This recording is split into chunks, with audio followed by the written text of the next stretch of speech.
welcome to Paranormal Versus.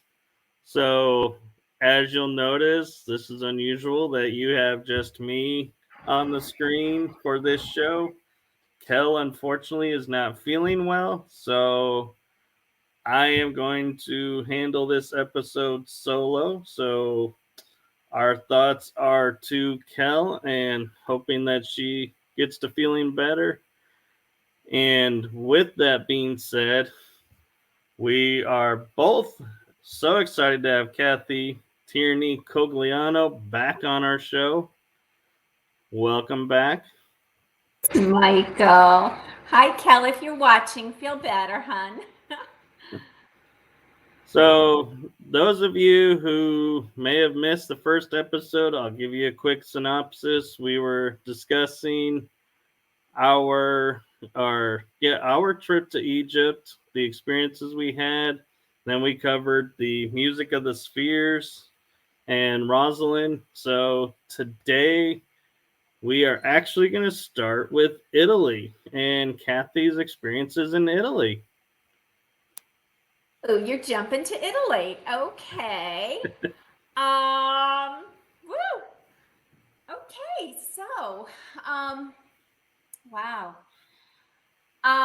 I had a couple of really unique experiences when I was in Italy. I traveled there with friends. My friends William Henry, his wife Claire, another friend Carol, and we, it was prior to William and Claire having a group tour planned. There was the four of us got together before we had that planned tour with the others joining us. So we kind of, hop skipped around Italy prior to. And what we did is we went to Herculaneum and we went to Pompeii. And I have to say, if any of you have been to either one, I have to say Herculaneum really, I don't know, I felt more energy there. I had an incredible experience that to this day, I know I've spoke about it on other shows. I think I experienced what could possibly be termed now as a time slip. So, I'll start there. When we came, and what's interesting about Herculaneum, I knew about Pompeii. I really did not know the history of Herculaneum. And like Pompeii, Herculaneum was one of those rich resorts, coastal towns for the elite and the famous, and beautiful villas, very intact. I was shocked. They had, a lot of the buildings were still standing there, even though, covered with all of the soot the same way that Pompeii became covered that horrible day. As we were walking through, the first thing that really just grips you is as you go into that whole area of Herculaneum, you come in facing what is the boathouse. And I don't know if any of you have seen pictures of that.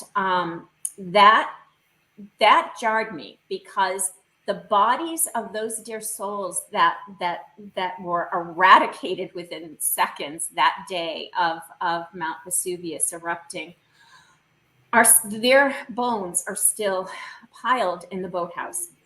So I kind of wish I had a little heads up on that one. That was a big impact. As I walked in, I thought, oh gosh, what else is going to happen here? Because I'm such, I go into these sacred places, these sites. It's happened all over the world. And there's something that I believe, because I was trained in opening up the Akashic Records. I automatically, the records open for me when I'm in these places. And oftentimes in these sacred places, there's a lot of death, as obviously there was in Herculaneum and Pompeii. And I was really taken aback by seeing all of those bodies there in the boathouse. So, we go into Herculaneum proper, you kind of walk around the boathouse, you go in, and there were a lot of people there that day. And so we're just, a lot of narrow cobbled streets. Everything was very tight, the buildings. And so we're going in from one villa to another villa. And, I'm in, a villa with William, Claire, Carol. We're all talking, we're exploring. And then I'm drawn to this villa that was across the little alleyway, the next villa across the street. So I leave them and I go into this villa. And as I walked in, I was like shocked that there was this stunning bronze sculpture of who the gentleman was who owned the villa. And it's front and center as you walk into this villa, still totally intact. It's as though you saw it, you were in a museum. I was shocked that it survived the devastation. And so as I'm noticing that, all of a sudden I realize, okay, there's no other sound. I'm no longer hearing people's voices. I'm no longer hearing William and Claire and Carol's voices right across the street from me. So I thought, oh, okay, what's going on here? So I leave this villa and I go across the street into the villa that we had been in. Nobody's there. I look around. There's nobody around me at all. It was shocking. And I thought, okay, what's going on? And this has happened before. So whatever plays out here, I'm always made to, and this happened in Egypt at the foot of the Sphinx. Somehow I'm by myself when I have these experiences. And so I start panicking a little bit, a little concerned about what's gonna happen. And so I quickly, run up into a main connecting road within Herculaneum. And I'm, frantically calling and looking for William, Carol, and Claire. And I see nobody. I continue to see nobody. So mind you, there have been hundreds of people around me at one point, and there's nobody now. So I'm walking down this main thoroughfare. And as I get to a crossing point of a road that comes up from where the boathouse was, I can't, it's still kind of hard to talk about. It was as though, I think the best thing for me I can say was a time slip, because all of a sudden I'm there. Okay, so I'm in the middle of old Herculaneum.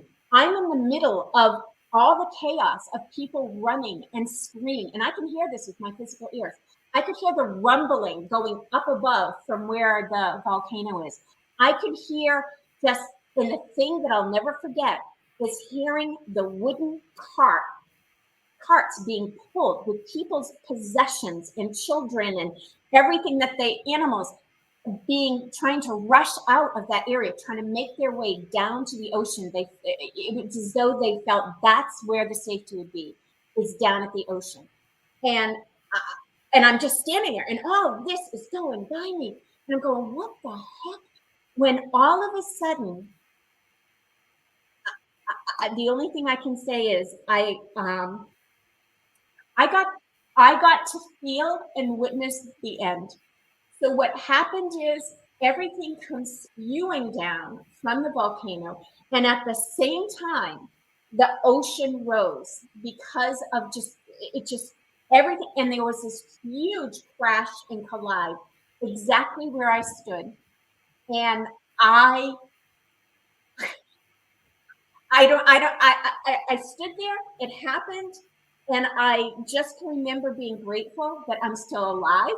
And it was as though the minute all of that happened, I'm back in my time. I'm no longer surrounded by all of that chaos and death. And sound, the sound was unbelievable. And I just started running. I started running down to the boathouse. There was a way to go out that way. So I thought, okay, I got to get out of here. I just need to get out of here. And as I'm running, I go by the bodies in the boathouse. I mean, it was a lot. It was a lot to experience. And then in the distance, I could see my friends up in the hill looking for me. And they could tell the minute I ran up and I was out of breath, I could barely hold myself together. And they're like, okay, what happened? And I shared with them what happened. And yeah, that set the stage, I got to say, in a big way, because from there, we then went to Pompeii. And I was pretty nervous, to go from that experience to what in God's name is Pompeii going to bring me? And I have to say, I was surprised that Pompeii seemed pretty clear to me. You pick up on the residual death feelings. I was picking up a little bit of some of that vibration of the eruption, but it was pretty clear. I was very surprised. And unfortunately, by the time we got to Pompeii, it was after the lunch hour. And so it was, early afternoon, and unbeknownst to us, Pompeii closes at 4 or something. And so we land there, and we only had like an hour and a half, and we're like, oh, geez, darn. So we, start kind of rushing through, Right. and a lot of it was a lot of the villas that we were hoping to, go into, they were all closed up. So when we were there, I believe that was in 2017, they were doing a massive renovation to, most of the villas that were there, the real big ones. So we were so disappointed that we did not get to really, see too many of these, we were not going to be able to get into see these villas. So, okay. So I have to say, I jumped my story big time, because prior to going to Herculaneum, we were staying in Naples, and we went to the Museum of Antiquities there in Naples. And that's actually where my part of my story for Pompeii originated. So my apologies. You brought me to Italy so quick, Michael. I jumped into Herculaneum and didn't share this incredible story, because it all wraps up in Pompeii. So I'll quickly tell you. When we were in the museum is, if you're ever going, to either Herculaneum or Pompeii, go into the archaeological museum there in Naples. It's stunning. It's full of artifacts from both Pompeii and Herculaneum. And so what they did is, and they took away a lot of the frescoes that are in some of these stunning villas in both places, and they put them together within the museum. So as we were walking through, there's a whole part of the museum that are all of these beautiful rooms of these villas that they recreated with the actual walls and paintings of the villas. And so as I walked in, I was ahead of my friends, so I'm by myself as usual. And I walk into this area, and it's all part of a villa that had these beautiful red walls. I don't know if any of you have seen, they call it Pompeii red, bright red frescoes, walls painted. And I walked in, and I'm just standing there going, oh my God, wow. And then I felt this tug on my leg. It's like, it was as though a little kid hugged my leg.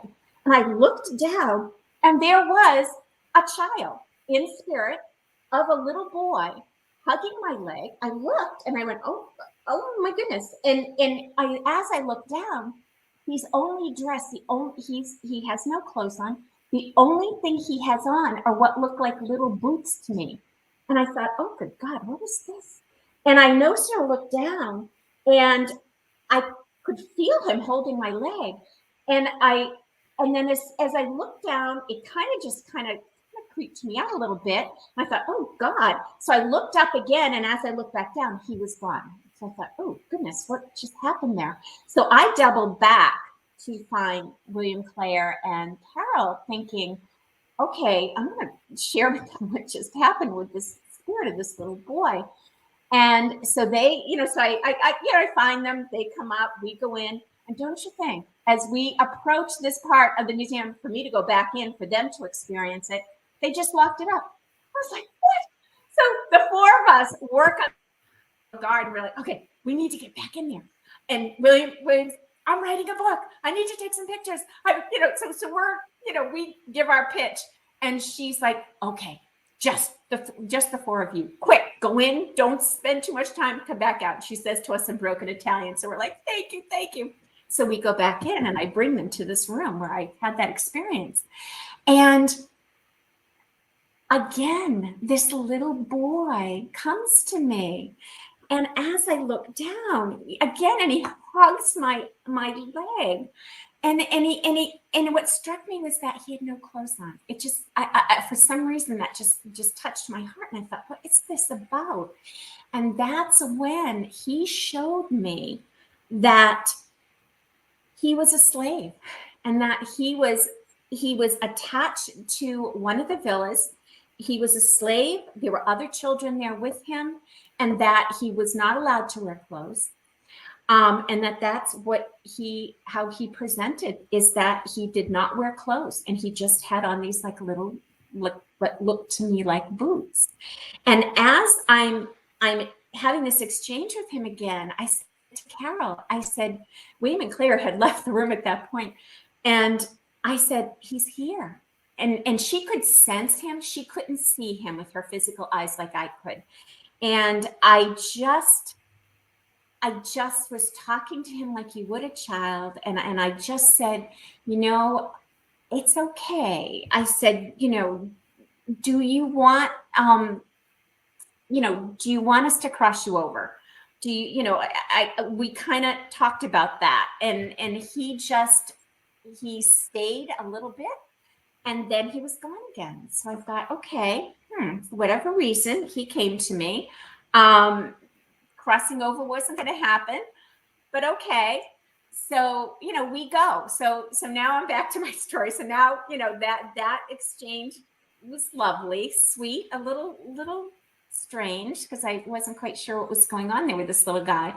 And then, we go to Pompeii, and I had, that evening in the hotel, after I had that exchange in the museum, Carol and I were sharing a room. And as I'm sitting on the bed, the spirit of this little young boy came back, and he came into the room, and he sat next to me on the bed. And I said to Carol, he's here now with us. And so she came over, she sat on the bed opposite. So the three of us were like sitting facing each other. And that's when, again, I asked him, he was showing me again what his life was like. It was hell. This child was a slave. And again, no clothes. And that's when I said to him, we, Carol and I, will work to cross you. And, you can go back into the light. You can go home. You don't have to, be stuck any longer between worlds of this and the next. And it was lovely, because as what's happened before, and I've done this before, this incredible light filled the room. It was unbelievable. And this little soul, he stood up from the bed, and he turned, and it's like he disappeared into the light. And this feeling of peace that came into the room was beyond, it was just beautiful. So I thought, okay, interesting. I guess that's why we were here, is part of this journey was to help this sweet, dear soul to cross from, being stuck between worlds of, what I can only imagine his life was like when he was alive. And now he's at peace. So that was a lovely evening, end of that, and just thought, wow, okay, well done, guys. We did a good thing here. And then we go to Pompeii. And as I mentioned, Pompeii was quiet. I mean, I really thought I was going to get bombarded in Pompeii with God knows what, but it was relatively quiet. It leaves a big impact on you to be there, especially to see some of the bodies that are there that are, covered and frozen in time with all of the ash. It really does strike you. And so, as I mentioned, a lot of the villas were closed and, being renovated. and or actual archaeological sites, being worked on, so that we were very limited on what we could go with. And we're walking through going, geez, this stinks. And we had the time restraint on us now because they were going to close at 4:00. And so as we're walking through, I'm going up one of the roadways. I've got the others behind me, and I see this older gentleman walking down the road. And he's got this big set of keys on him. And every key was like an ancient old key. And it's jingling as he's walking. And I'm going, oh my God. And I intuitively knew. I'm like, all right, this is the guy with all the keys to all the villas in Pompeii. And so I turn around and I'm flagging and I'm waving to William, Claire, and Carol. I'm like, he's got the keys. So we run down. This poor guy, his name was Roberto, sweet older guy, put up with us. And we ascend on Roberto. And we're like, William's writing a book. We were hoping to get pictures. We were hoping to get in to see some of these villas. And, I know you're going to close and da-da-da. And he spoke very good English. And he's like, okay, I'm going to do this for you. So he said, and he pointed to the keys. He goes, I have all the keys to all the villas. And he said, meet me. I've got to close up, because by that point in time, it was 4:00. I've got to close up Pompeii, literally, and meet me at this, there was a far end, roadway over to the side of Pompeii that wasn't, a lot of tourists weren't there. It was just kind of a little side road. And he said, meet me there and I'll take you into these villas. And we're like, oh my God, thank you. Okay, so we go scrambling over and we're waiting for him. And sure enough, Roberto, good to his word, finds us. And do you know, it was so magical. He opened up these villas that people have not been able to get in probably 10 years. I mean, they had been closed for a very long time for all the archaeological work to be done, the restoration work. And it was unbelievable. And the frescoes that are in there, holy cow. So we went from one to another, and he'd run up, he'd unlock with that big old key, and then he'd flag us, and we'd go running in. It was the best caper ever that we got to see Pompeii this way. And then, he probably brought us into probably a good 4 or 5 of these villas. And I apologize. Every single one of their names is out of my memory.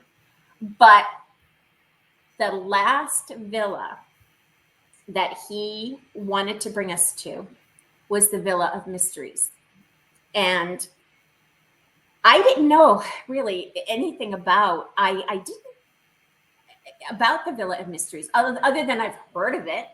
And it is one of the biggest villas there in Pompeii. And it's all the way out to the very far end of Pompeii. It's a very big villa. It sprawls over one whole corner of Pompeii. And we're walking over there, and I was stunned when we came upon this villa.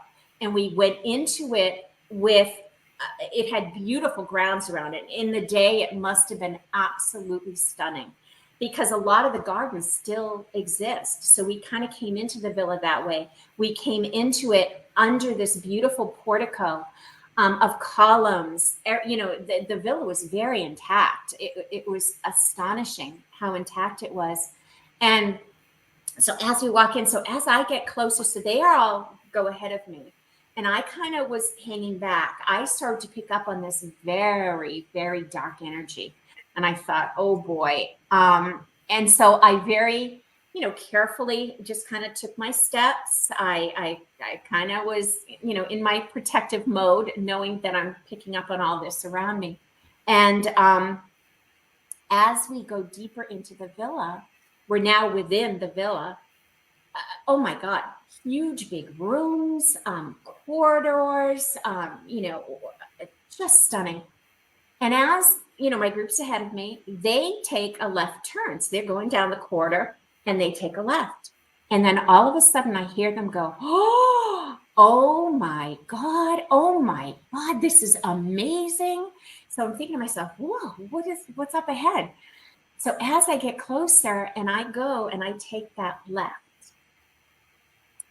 they were in a room that was described as having been like a big, huge entertainment area of where they would have these lavish dinners.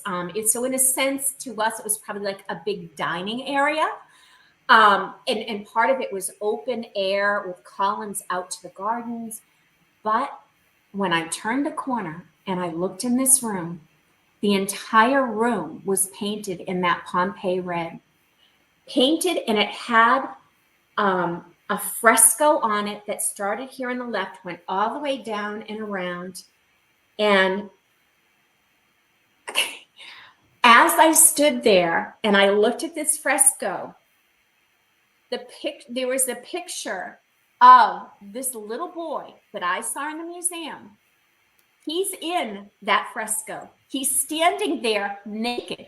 The only thing this little child had on were these strapped up little sandals that went up to his knees. He stood there naked. Now you can Google this picture. Google Villa of Mysteries.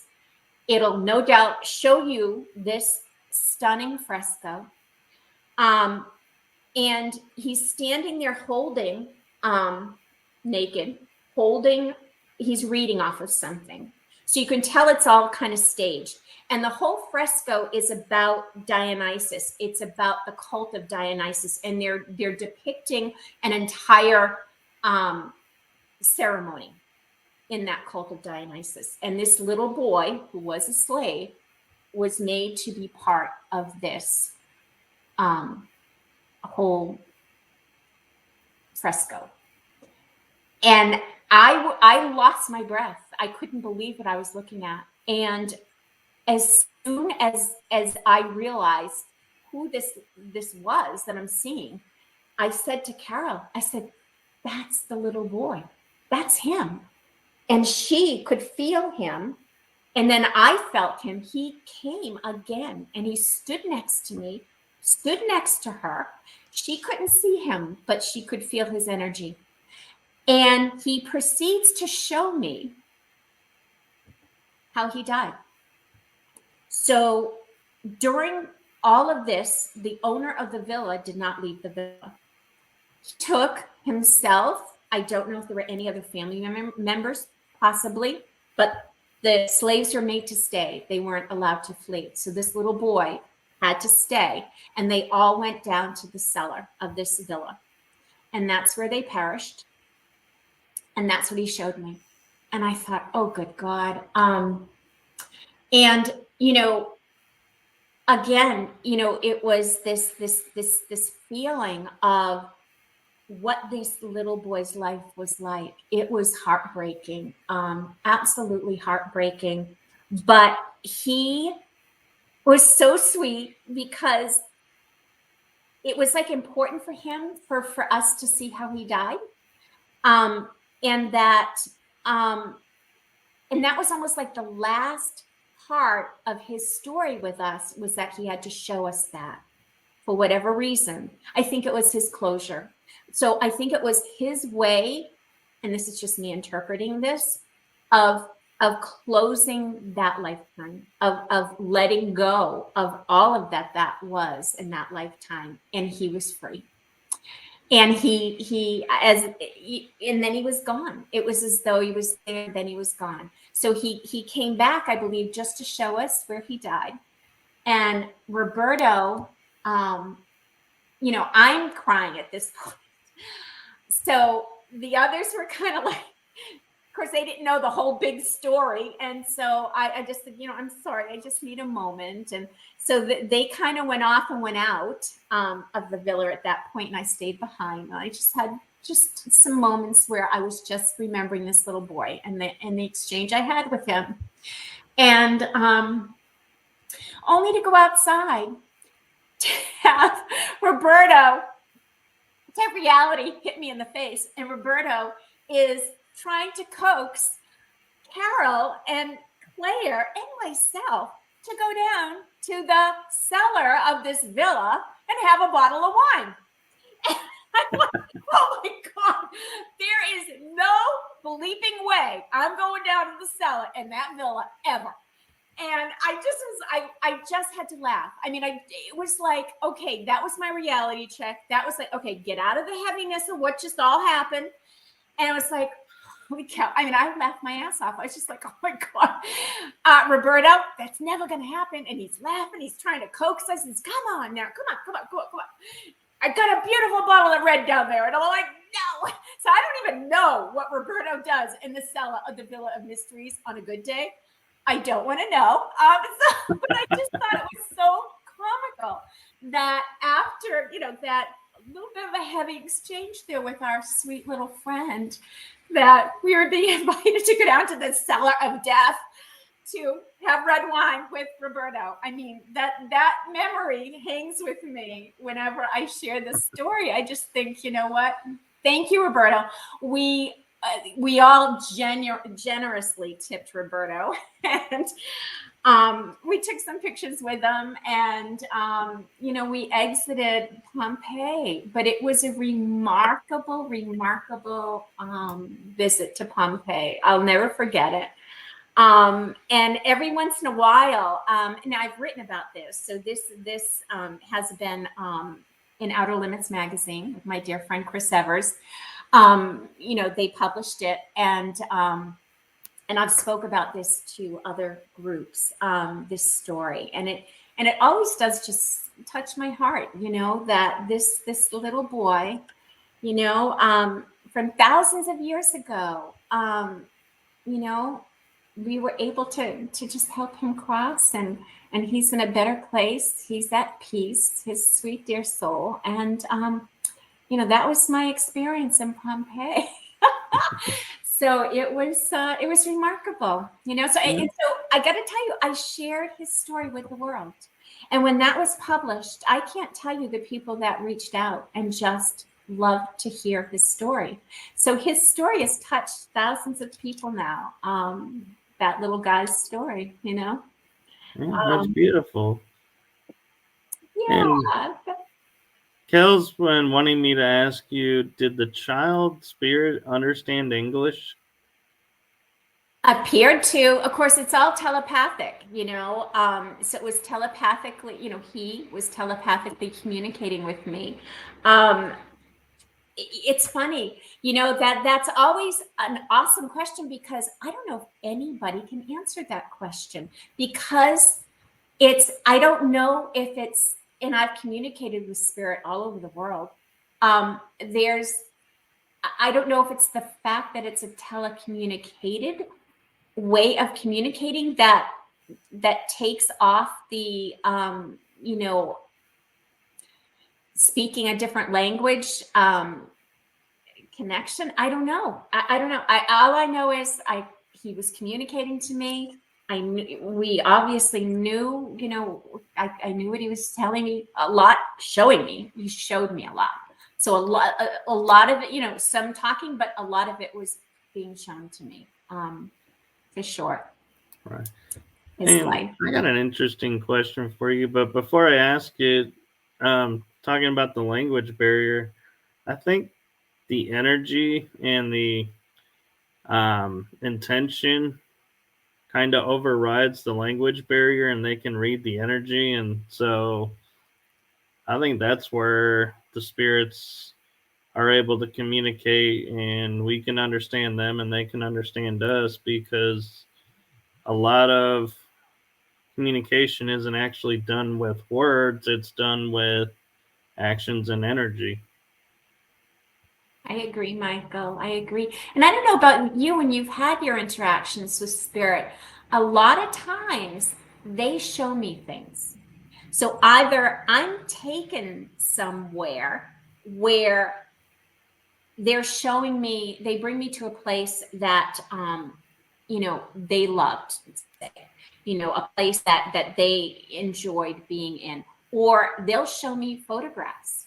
There have been times when I've had spirit come through and show me a photograph, and I describe the photograph to whoever, their loved one is who's communicating with me, and I describe the picture that they're showing me, only to find the actual photograph and say, okay, this is the photograph. And I said, yep, that's exactly what they showed me. So it's funny for me, a lot of times that'll happen. They'll show me things. Yeah. And yeah, So the question I have for you is, because I had a similar ability of certain places being able to, like you call, time slip. My question to you is, do you think it could be because you were there in a past life, and that's why you can easily time slip in and get the experience, or do you feel like it's something different? You know, I've gone around about that, Michael. I think that could be part of it. I also think for me, I am extremely sensitive to the earth energies. So to the ley line energies, to the aquifer energies, to the magnetic ley lines. That's a big piece for me. So of course, in any of these sacred sites all over the world, you know, that's part of what that is. I mean, that's, you know, the ancients built these sacred sites on these ley lines, on these cross energy lines. So I do know for me personally, that's part of what happens. I think is there's that anomalies are there, and I'm extremely susceptible to them. And I've learned that through past lives, that this is something I've experienced and I've been very sensitive to in other lifetimes, and have used these energies in other lifetimes. So yeah, I think there's that. I think there could be a past life connection.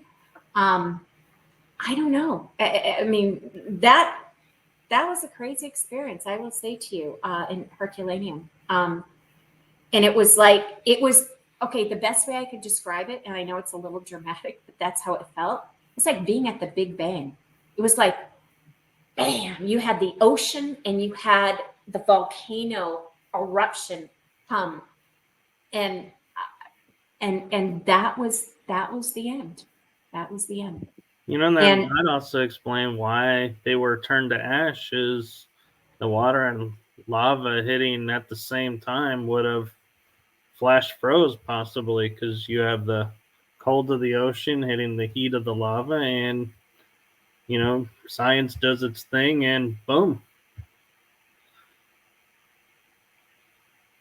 I think so. Yeah. Yep. So yeah, that was you know, touches me every time I talk about those two experiences.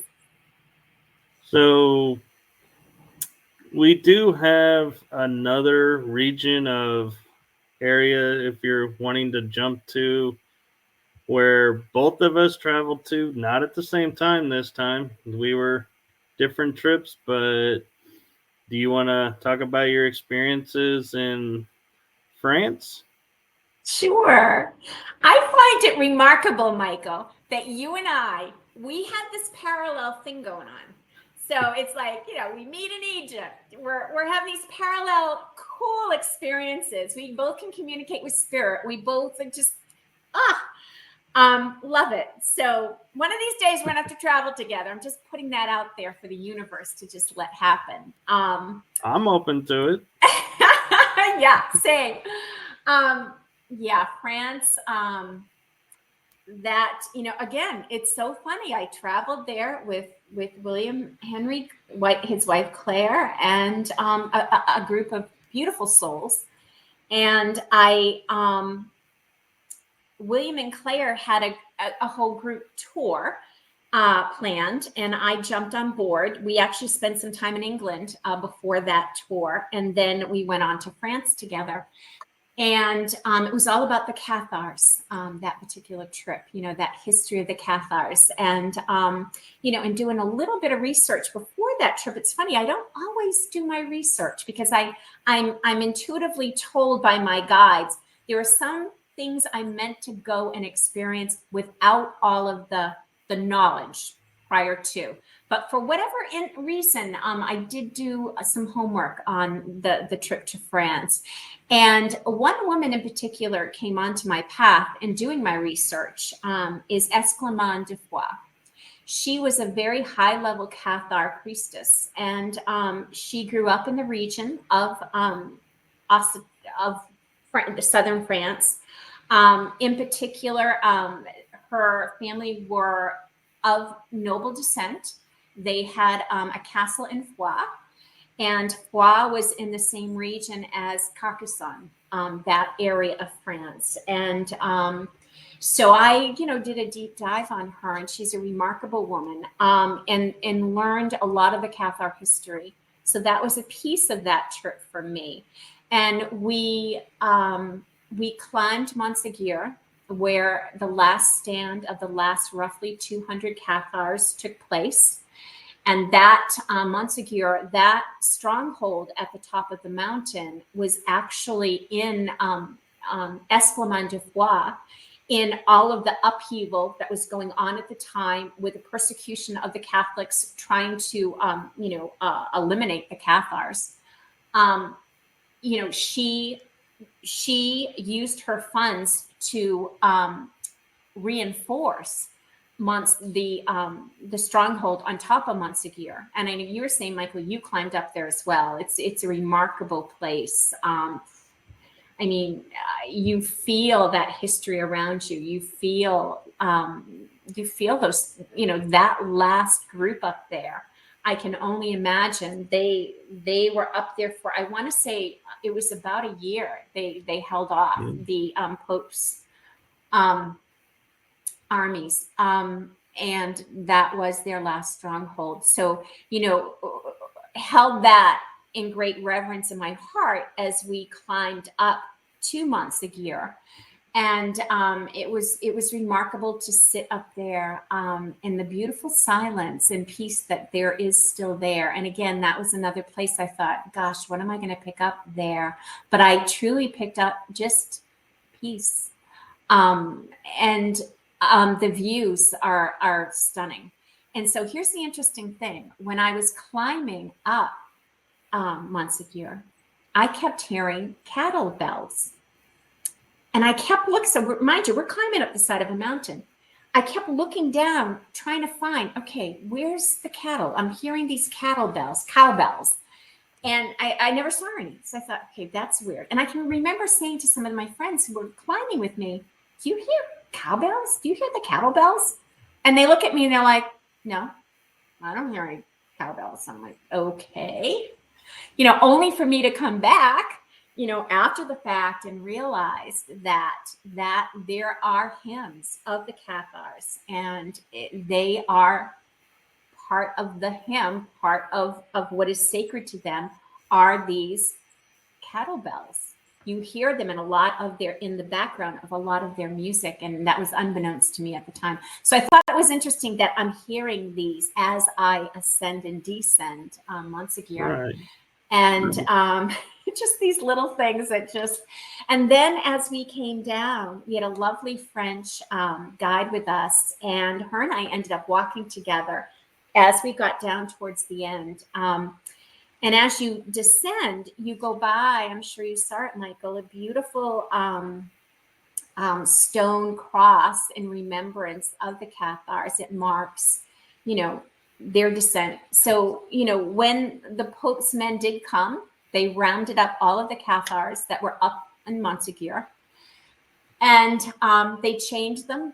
They were women, children, men. They chained them together. They dragged them down the mountain to a point in a field where they gathered them all together and they set them on fire.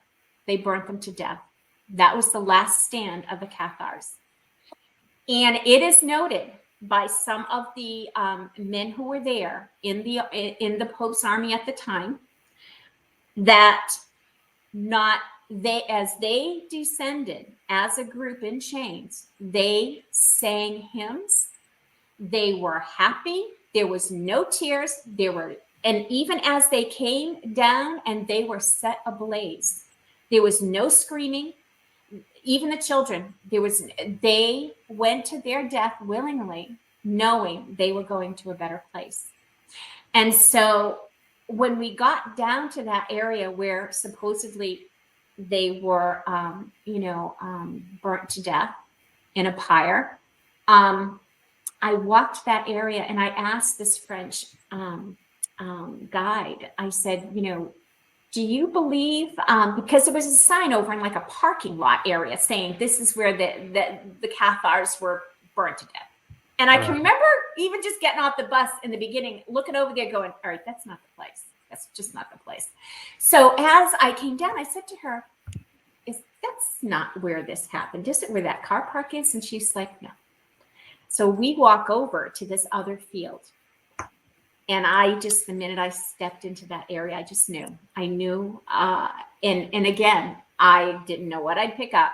But the thing I did pick up on is this most incredible sense of peace. I just walked. I had tears in my eyes. I thought, are there any souls still lingering here that might need to cross? It was one of the most peaceful places I've ever been on this earth. It was beautiful. And it was a beautiful sunny day. And it was as though it was just peaceful. That's the best thing I can say. So, so from having that incredible experience, we then traveled to Lourdes, France. Did you go to Lourdes, Michael, when you were in? I did, actually. Yeah. So what struck me when we went to Lourdes, first thing, our tour bus pulls into Lourdes. I am struck by the commercialization of Lourdes. It's as though it was an affront to me. I was physically angry. I'm thinking, what in God's name? You can see all these little tchotchke shops underneath these hotels that are built up and, selling glow-in-the-dark Madonnas. And I'm going, what is this? This is not right. And it was just an affront. And that's like the first day we land there and we're going to our hotel and we're on these little narrow roads with a big bus and big hotels on either side. I thought, okay, this is just wrong. And so, we get into the hotel and we come back out and we make our way down to where the beautiful basilica is and, where the baths are, where the holy waters are and all of that. And that is beautiful. So that's what I wanted Lourdes all to be, but yet there is this kind of touristy thing going on. And I thought, okay, all right, it is what it is. And so our first day out, we ended up going up into a little village where Saint Bernadette grew up. And her father was the milliner there. So he ground the flour. Their home is still there. I don't know if you went to their home, Michael. Did you guys do I'm not the sure Saint Bernadette thing?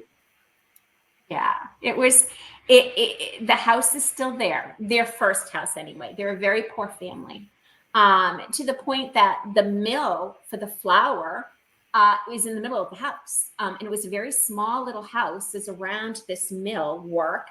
And as I went in, I could hear with my ears, my physical ears, I could hear the family. I could hear I could hear laughter of children. I could hear, older voices. So there was a multi-generational family in the house. And I thought, wow, I guess I didn't know what to expect there. I was pleasantly surprised. And then I also saw, I was shown, Spirit showed me Bernadette, who was, I guess now I know, I didn't know at the time, was very close to her grandmother. And Bernadette as a child was very sickly. And her grandmother shared a bed together because her grandmother was that much older and she was not well as well. So they kind of got the choice bed in the house. A lot of the family slept together in the kitchen on the floor. I saw that. It was like this little snippet out of time of Bernadette's life. It was remarkable. And, so from there, we ended up going to, then back into, back to the hotel to Lourdes. And our second day, we were going to, go into Lourdes proper.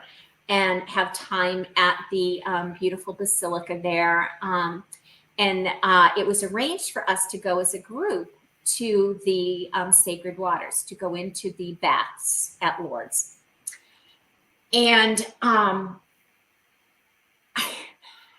my friend and I, we had been out, we had a plan to meet at 2:00 at the baths.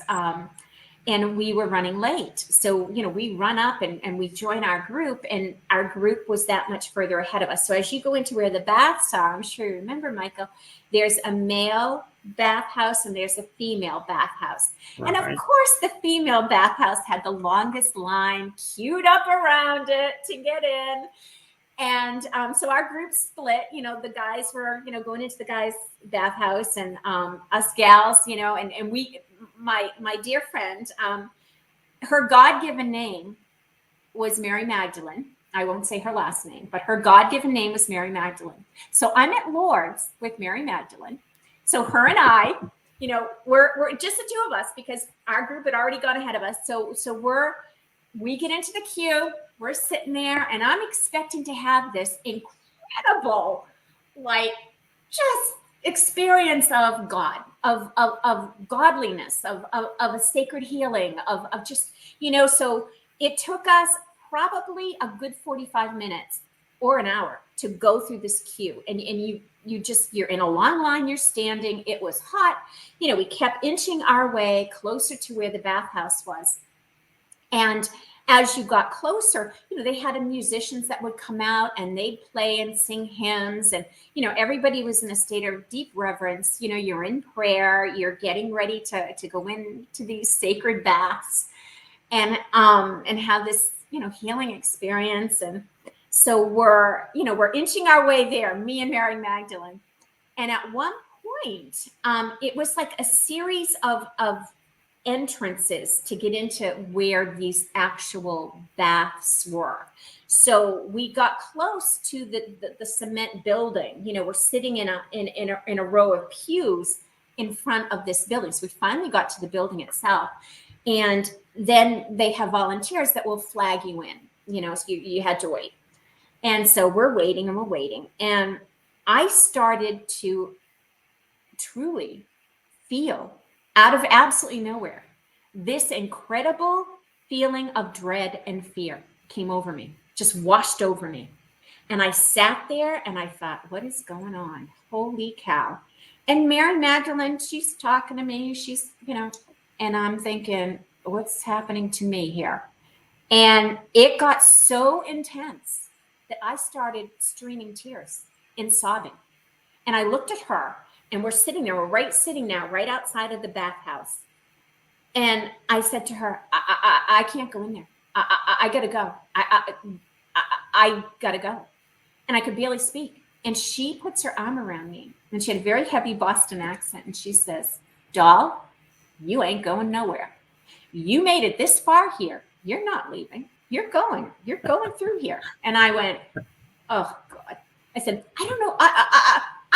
I don't know what's happening here, but I am sobbing. And I said to her, and she goes, just breathe, take a breath. It'll be okay.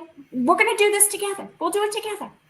I'm here. And I'm like, okay. So I can remember sitting there going, thanking all my guides. Thank you. Only you guys would send me to Lourdes to sit there with Mary Magdalene and have her comfort me. I thought, wow. So we go into another phase of the bathhouse. I don't know if it was like that, Michael, on the men's side, but there was like the series of curtained doorways. It was crazy. It reminded me of Oz, with the Wizard of Oz behind the curtains kind of running the whole show. And so we go into this next curtained area, and we were flagged to sit on this very ancient old bench. And so it was just me and Mary Magdalene sitting there. And that's when the fear really, really took over. And she just kept talking me down from running out of there. And I had no idea what was going on for me. No idea. I was so looking forward to doing this whole thing at Lourdes. And and again, you know, we get flagged up. You know, we had these women flag us to go into this next curtain area. We're sitting on another bench. And I thought, oh my God, I got to get out of here. I cannot do this. And again, sobbing. I said, I'm going. I can't stay. She goes, you're not going anywhere. And so then, and again, she said to me, we're going to do this together. So we'll go in together. Don't worry about it. I'll be here with you. Well, don't you think this woman comes out of the curtain and she flags Mary, just Mary, and leaves me sitting there. And Mary goes into the curtain and I'm like, oh, no. She took my Magdalena. And I was like, holy cow. So I'm sitting there. Now I'm falling apart. I am so falling apart. And I have no idea why. So not me. And again, this other woman, and I can hear all the splashing going on. So I knew whatever's behind this next curtain is the water. So I'm trying to breathe, sitting there, calm yourself down. They're going to think you're a nut job. And this woman comes out of the curtain and she flags me like this. And I thought, now's my time to run, but I didn't. I go through the curtain and I go in and was not prepared for this at all. So what happens is, for all of you people who are going to take this trip at some point, be aware. You strip naked, totally naked. You take off all your clothes. They have these women in there that help you. Very rustic. It's a very bare room. And there's a peg on the wall. You take off your clothes. You put them on the peg. Then they come to you and they cloak you in this dark, wet, navy black cape. And they put it around you to cover your nakedness. Of course, I'm really losing it now because now I'm naked. I'm still crying my eyes out, sobbing. And they're looking at me like, oh, Jesus, look at what, look what's coming. And I thought, so they made me sit in the corner. They pointed to a chair. They're like, you sit. So I'm sitting there. Now, I've got all these other women coming into this bathhouse and they're going into the waters and I'm sitting in the corner and I'm crying. And so I'm thinking, so this woman looks at me, we lock eyes and I'm like, how come I'm not going in? I'm like trying to, point, can I be next? And then she flags me. And I go through I go through the curtains. And there's a bath there. It's a cement bath. I'm guessing it was like that for you, Michael. Filled with cold, dirty water. And it's a square rectangle. And right across from you, so I'm standing at the edge of this rectangular bath of water. And on the wall is this ceramic Madonna and Child plaque. And now I'm really, really losing it. I honest to God, I don't even know what's going on. And I'm sobbing and I'm shaking, like I can barely stand up. And this woman comes up to me and she comes right in my ear here. And she says to me, look at the Madonna and tell her your intentions. Now, mind you, when we were sitting out in the line, I had all the intentions of the world all planned out for me in this bath. I stood there and I was like, I can't stay here. Well, she looked at me. The other women come up. They take me by both arms. They bring me into the water. They plunk me down on my knees in the water. I'm trying to get back up. I'm now really, really crying.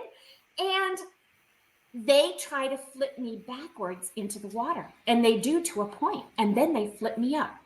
As they flip me back in that water, I had this incredible vision that I have died like this in the past life, that I've drowned, I've died like this, just like this in a past life. And as they flipped me back up out of that water, I thought, oh my God, I'm like that. I literally screamed, I am leaving, I'm getting out of here. And I kept trying to get out of the pool.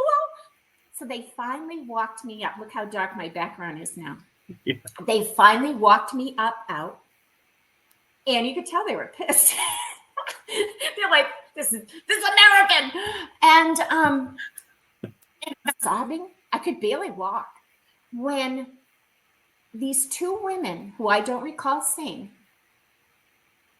come from another corner of the room, come up to me, and they took me under each arm, and they almost like embraced me. They just helped me out of the pool. So the other ladies that were not so nice, kind of, I don't even know where they went, but I had these two beautiful women come up to me. One was older. She looked like she was well in her 70s. The other was that much younger.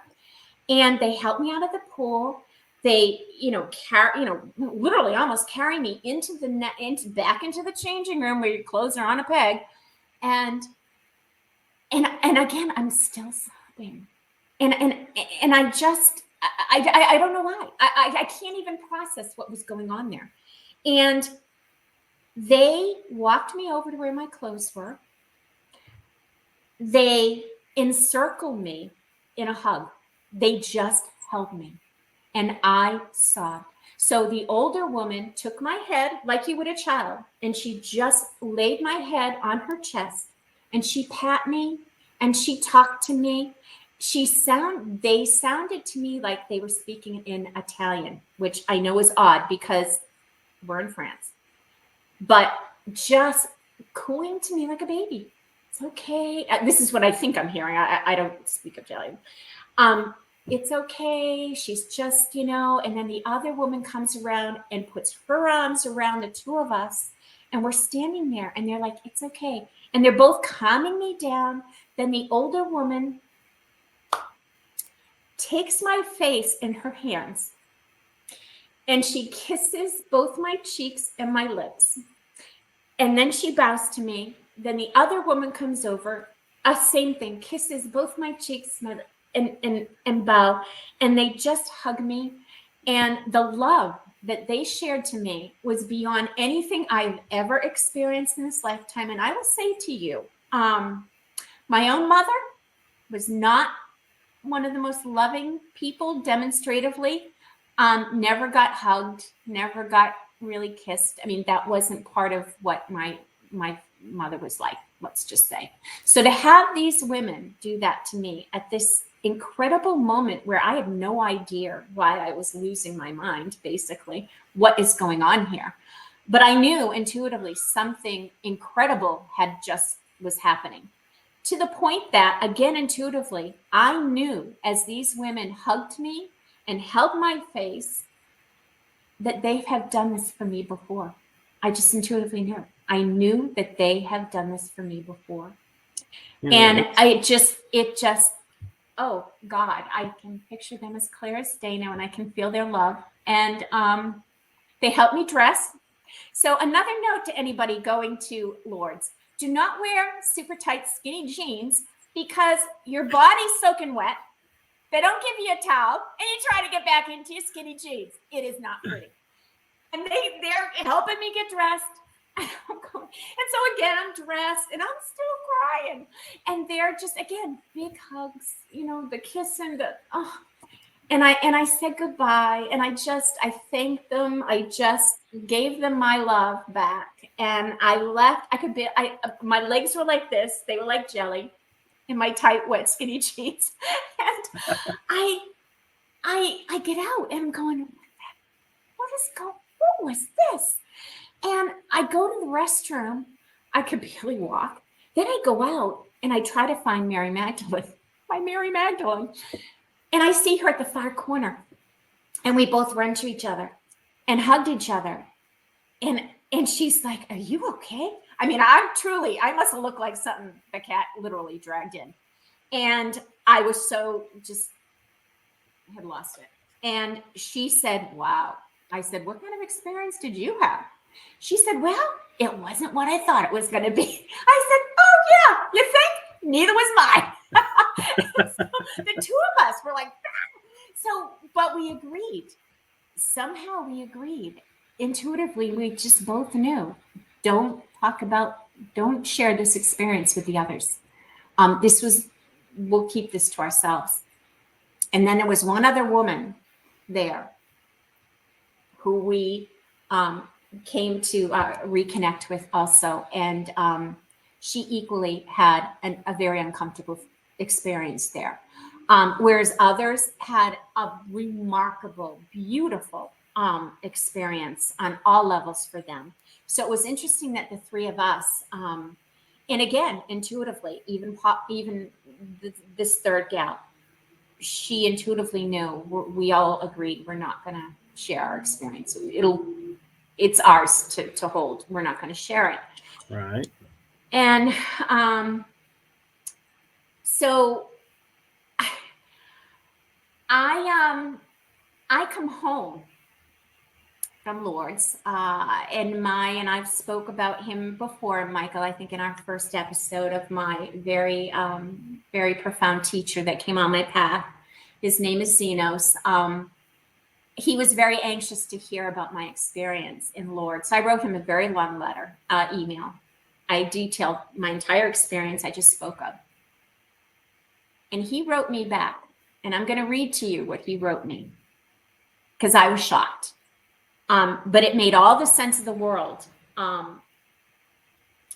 So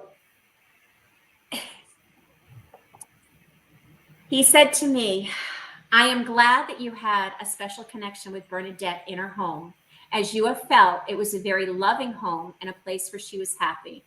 And that's exactly what I did feel. They were a happy, beautiful family. The grotto, the church, is on the right place. However, I had picked up, I did not know this, but above the original grotto where the Blessed Mother appeared to Bernadette is another grotto above. And when I was there, I was pulled to go up to the upper grotto. And I felt like, as I stood there, it felt familiar, but yet it felt like, gee, did the church get this wrong? Was that lower grotto maybe not the original grotto, but this one up above was? So, that kind of, was an experience. I thought, well, this is interesting. There's two grottos. So he's referring to this, where I was questioning the grotto, which of the grottos was the original. He says, one of them was he said, you picked up on the other grotto because you have 2 lifetimes in the Lourdes area. One of them was also as a Druid priestess. And in those days, both the grotto where Mary appeared, the lower grotto, and the other grotto were sacred areas. And you were in charge of the upper grotto, which is why it felt more original to me. So that's why it felt familiar to me when I walked up there, was that I had had a past life there in that area, and that I was in charge of that upper grotto. The trauma at the baths relates to the second lifetime. In that lifetime, you were a Breton craft witch and were once again in charge of the area of the springs. Breton craft is a good white witchcraft tradition, and it's a French tradition. It deals with guarding the forests and the springs and with various healing rituals, which is all I do right now in this lifetime. The witches wear a cloak called a forest cloak and wear nothing underneath it so that they can access the solar form of earth energy. The cloak is black in color so that they can blend in with the shadows of the forest. You will notice that this is a close resemblance to the cloak that you were wrapped in. In that lifetime, the groves were raided by fanatical Christian soldiers who cut down the trees and killed all the witches by drowning them in the sacred springs.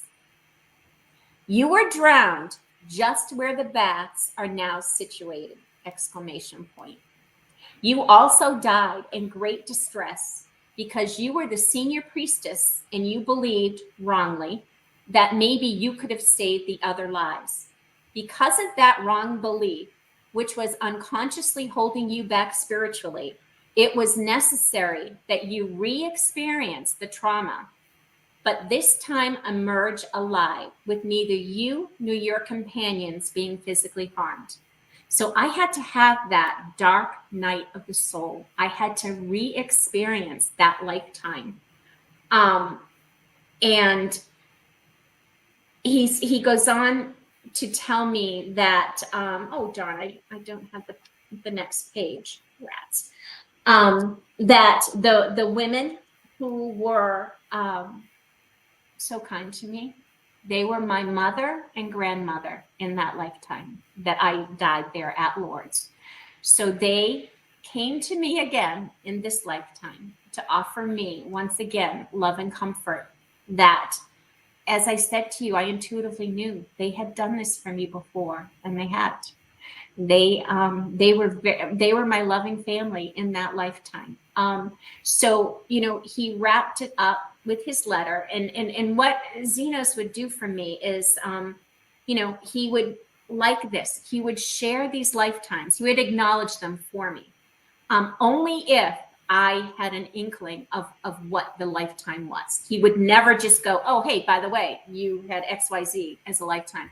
Right. So it's interesting that the Breton Craft Witch, there's not a lot of information out there about it, but that resonated so much for me, I can't tell you, that I work now. This is part of who I am in this lifetime, with these solar earth energies.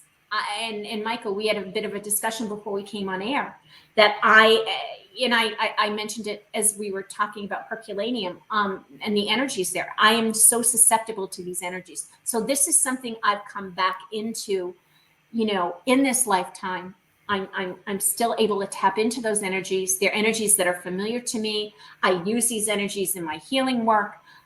So I found it remarkable. And the other thing I found remarkable is that dark navy cape that they put on me is something that is what we wore, to be able to absorb the solar energies out in the forest.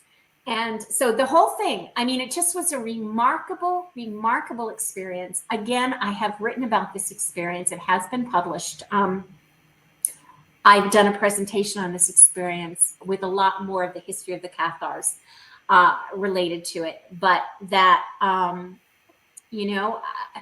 there's a big plan afoot here with me, and it's all to do with this sacred travel for me, going back. And it appears that it's all connected back to past lifetimes.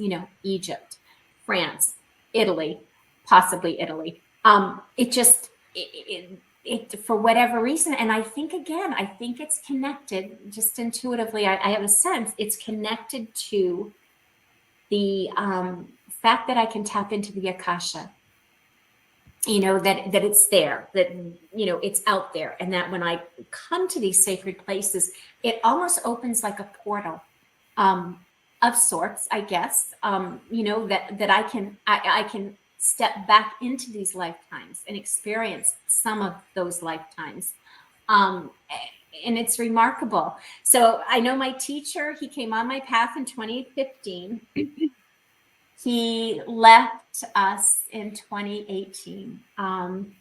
But according to him, and I do have some remembrance, I do tap into this. We do still meet on the astral plane. He is still a teacher for me. And it's pretty cool stuff. So yeah, there's France, Michael. Well, and what's interesting is I don't normally get anything, but when you were telling your story right before you were talking about the letter from Xenos, I heard inside that I was like, yeah, you needed to face your past life to overcome it and see the other side of it. And yes, you were in Italy there in the past. So all of these you're on a journey of soul retrieval, so to speak. Absolutely. That's the term, soul retrieval. Yes. Spot on, Michael. That's it. Yeah. I think it's a journey for you as well. I think there are those of us that, for what are your thoughts about why? I don't know. I just why is because we let part of ourselves, because we felt like, so my opinion of it is like, in our lifetimes we always want to be remembered for something. We want our lives to matter, so we leave parts of ourselves behind. Well, now it's the time of I hear a lot of people saying the Great Awakening or the return of a friend of mine, Alex Collier, says, this is a time frame where all timelines are merging into one timeline.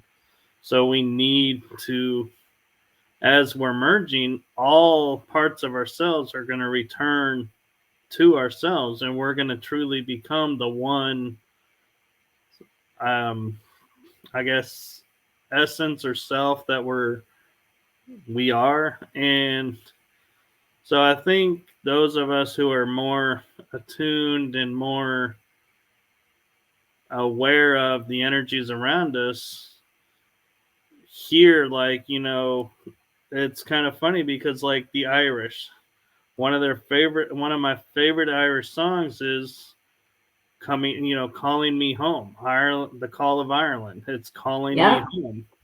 Yeah. So when I go on trips, I feel like I'm being pulled there because I'm going home to retrieve a part of me that I left to move on to the next. And so, yeah, we're on a journey of soul retrieval. We're on a journey of finding our oneself. That's the term I was looking for, oneself.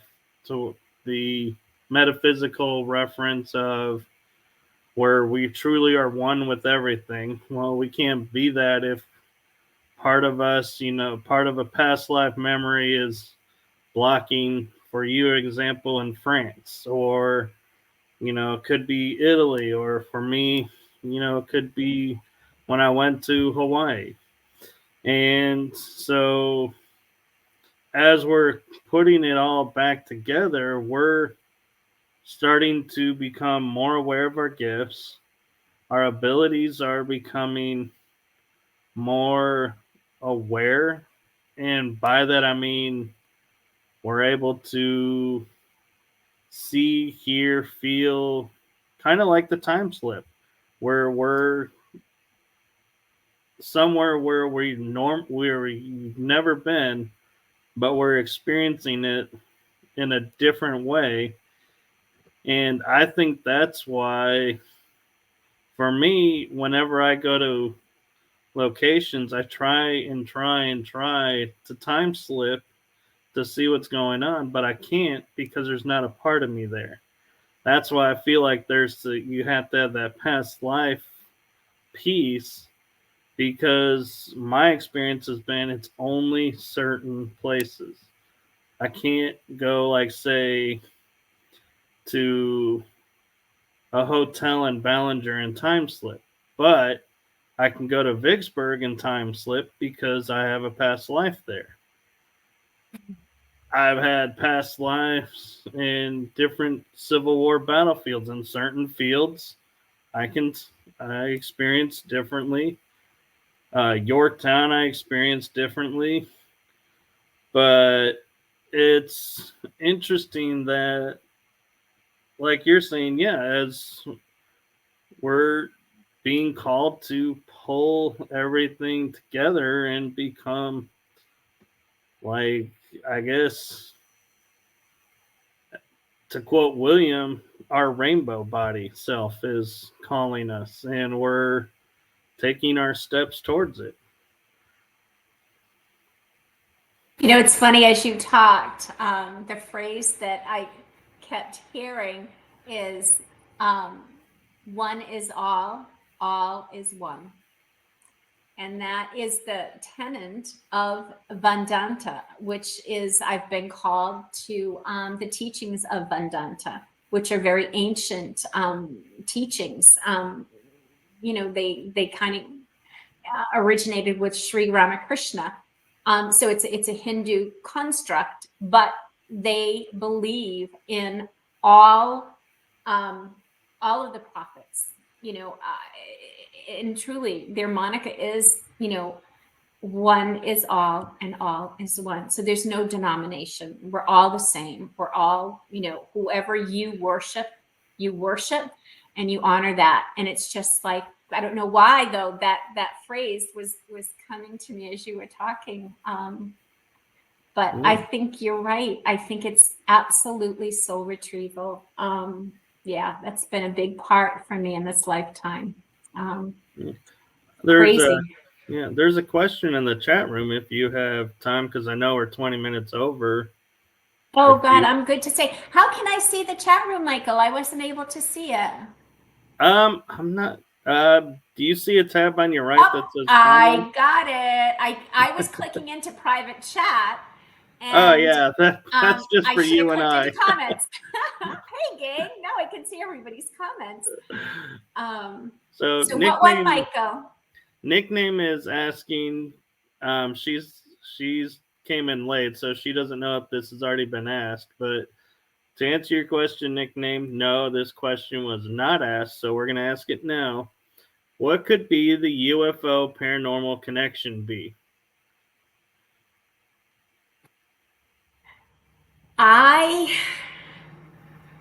Well, being an experiencer, having had contact, I do believe the two are related. I just even know since I was a child, it started off for me having paranormal experiences. Then it went into seeing craft. And so I've always just kind of equated the two to be one. There's the one. And that I think just from people I know that I've spoken to, like yourself, Michael, I do feel that there is a connection. Do you? I mean, it almost feels like, you open that paranormal door and you tap into, what powers, what spidey powers you may have. And then that door opens to, a UFO connection, or vice versa. So I do think, good question. I do think that for me, I feel they can be totally related. Yeah, I agree as well. And Nickname says she agrees. Thank you. Yes, thank you. One thing I like to clarify is, so paranormal by definition is anything that's unexplained. So the paranormal for me covers UFO, covers stargates, covers wormholes, covers interdimensional travel, interdimensional beings, cryptids. There's a whole host of things that people get hung up on because we watch the paranormal TV shows where they're always ghost hunting, that's the paranormal field, and that's just a small piece of it. So yes, there is, I would say, UFO paranormal connections to a lot of things. And without causing too much controversy, because I'll save this for another show, because it would need a whole show unto itself or a series. But we were all seeded by extraterrestrials, so the UFO connection has been around since we've existed. So we're just starting to become aware of what our ancestors knew, and that's why they were more advanced and could build these megalithic structures that we can't even begin to fathom, because they were in tune with a whole nother set of energies that we were, I like to say, robbed from, but we were taught part from, so we lost that, and we're just now starting to be able to get it back. I agree. And again, for another show, because I know we didn't get to it last show, we talked some Egyptian experiences, but that's exactly the message I got when I had contact with a being while I was in Egypt. That's exactly what he told me, is that they were here, they came to help establish our ancient civilizations. They still watch out for us. So I find it so interesting that yesterday was the start of the Galactic New Year. Yesterday was the start, and we had the hearings in Washington. And it could not have kicked off on a better day, if you ask me. I thought the serendipity of all of that to be remarkable, and that yeah, it's the door's been cracked open. Many of us know, I know, as experiencers, as people who have come in contact with these beings. It's funny, Michael, I don't like the term alien. It's always rubbed me the wrong way. And I can't even explain to you why, but I prefer to call them beings because they're, they're alive. They're beings. Yeah. I think part of it is they're sentient, I believe. Alien has been deemed to be a two-forked word because it could mean someone that's not of this world, but it's also made to represent someone who's here illegally. And so it's like it's a forked word because it's like it's gotten now several different connotations. So it's exactly. Like, yeah, to use that word, it's like I feel like, yeah, if I say aliens are among us, I have to spend more time explaining what aliens are among us than if I just say, yeah, there are beings or extraterrestrials around. I agree. I know. It's, yeah. But yeah, no, I would love to, last show we didn't go into it. So at some point, I would love to share that full exchange because, again, it was a remarkable experience. I think when I look back on it,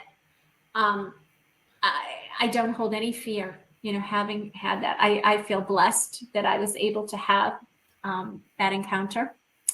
And yeah. Well, it's cool. Actually, not to, kind of blow my own horn about all of this, but you and I are actually doing a show September 6th on my other channel, The Energy That Surrounds Us, all about this experience and these topics. So we will take that deep dive on that one, baby. Oh boy. That was wow. Yeah. So that's why, to have everything unfold the way it did yesterday, and to now, have people talking about what they're seeing, and having a bipartisan response as in unity to accept that this is happening, that we're finally, having we can have the conversation, I think it's huge. And I am a big proponent that they are out there. They watch over us. They have, they've continued to protect us. They established us as we spoke in the ancient civilizations. They were there. We have never been alone, ever. No. Nope. And and I am going to say for the fans of this show, I know this was set up to be the part 2 of our conversation, but everyone, we have still so much more to talk about with Kathy that we're actually going to have to put together a part 3. And love it. Did you ever think there would be a trilogy about you? Well, kinda. I had a 2-part series published in Phenomena magazine about my Egyptian travels. So it's happening. I tell you, it's so right out there. Yeah. So everyone stay tuned, and we'll schedule that to have Kathy back on Paranormal Versus, and hopefully Kell will be feeling better that day. And missed you, Cal. I hope you feel better. And so, with the fact that we are at our time, I am going to say thank you to Kathy for coming on and continuing to share your experiences and stories with us. My pleasure. Thank you, Michael. Thank you, guys. It was great. I wished I could have seen the comments sooner. Now I know. Yes. Thank you to the chat group, and Yeah. We will be back next week, August 3rd, with John J. Davis. So don't want to miss that. So with that being said, I will send us out. Good night, everybody. Thank you. Thank you, everyone. Good night.